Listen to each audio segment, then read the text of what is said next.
운전 중에 이 다른 차량과 접촉사고가 나면 사고 처리를 위해서 또 내 과실, 상대방의 과실을 따지게 되죠. 그런데 만약에 이 상대 차량이 외제차이거나 고급 승용차라면 보험 처리를 할 거냐, 합의를 할 거냐 생각할 거리가 많아지는 게 사실입니다.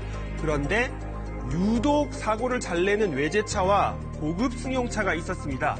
이런 상황이 닥치면 어떻게 해야 할까요? 지금부터 따라가 보시죠.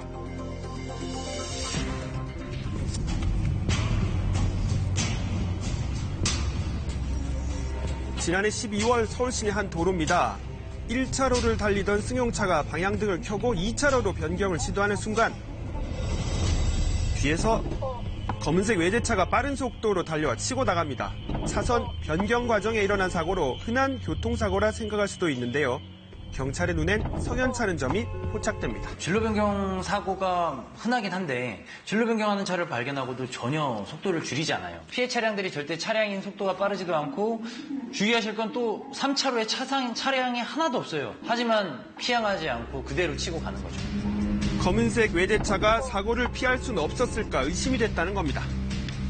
이상한 점을 발견을 해서 사건 기록을 확인하는 과정에서 불과 8일 전에 똑같은 장소, 똑같은 시간대, 똑같은 수법으로 사고를 발생했다는 사실을 확인하고요. 운전자는 26살 이모 씨.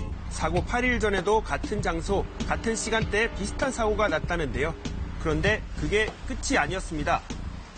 자, 2달 전인 지난해 10월엔 3차로로 이동하는 차량과 부딪히는가 하면 그보다 한 달 전엔 좌회전하는 차량들 사이에서 갑자기 속도를 높이더니 앞차를 들이받은 사실이 확인됐습니다. 교차로 내에서는 공간이 그렇게 크지가 않아요.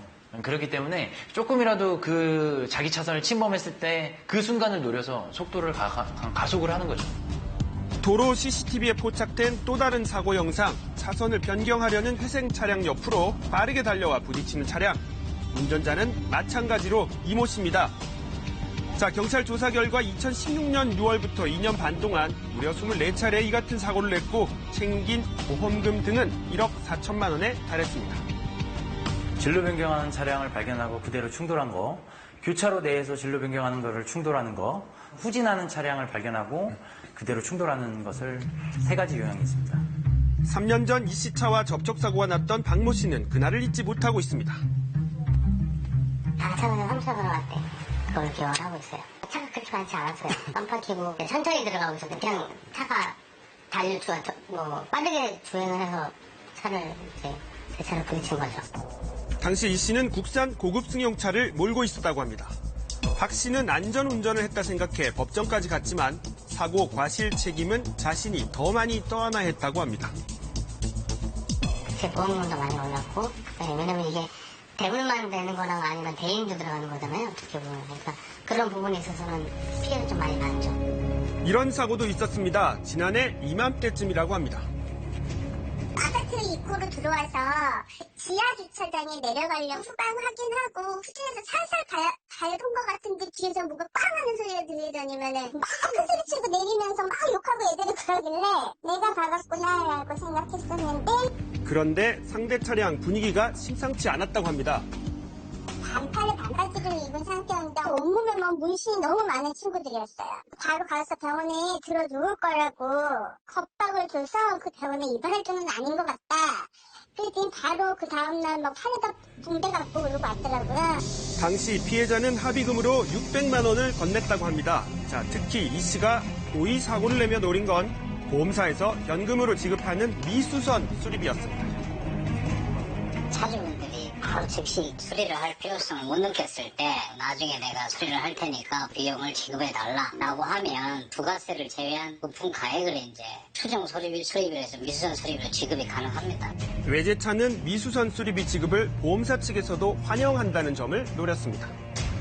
외제차 전문 수리 그 직영업체 같은 경우에는 열흘 보름 걸리고 기간이 늘어질 경우가 거의 대부분이거든요. 수리 기간 동안에 렌트카를 이용을 해버리잖아요. 그런 부담 때문에 미수선 수리비를 지급해달라고 하면 보험사 쪽에서 뭐 무조건 수리를 이게 안 된다라고 거절할 수가 없는 거죠. 자, 이 씨는 이 같은 사기극에 모두 4대의 차량을 동원했습니다.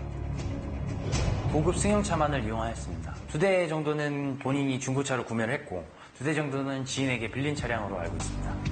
사고가 날 때마다 이 씨가 챙긴 금액은 평균 600만 원. 하지만 정작 이 씨가 중고차 시장에서 구입한 검은색 외제차는 300만 원. 국산 고급 승용차 역시 600만 원 남짓이었습니다. 사고 한 번에 차값을 챙긴 셈입니다. 경찰은 한동안 잠적했던 이 씨를 추적해 지난 20일 검거했습니다. 재판 결과에 따라 피해자들도 일부 구제를 받을 수 있다고 합니다.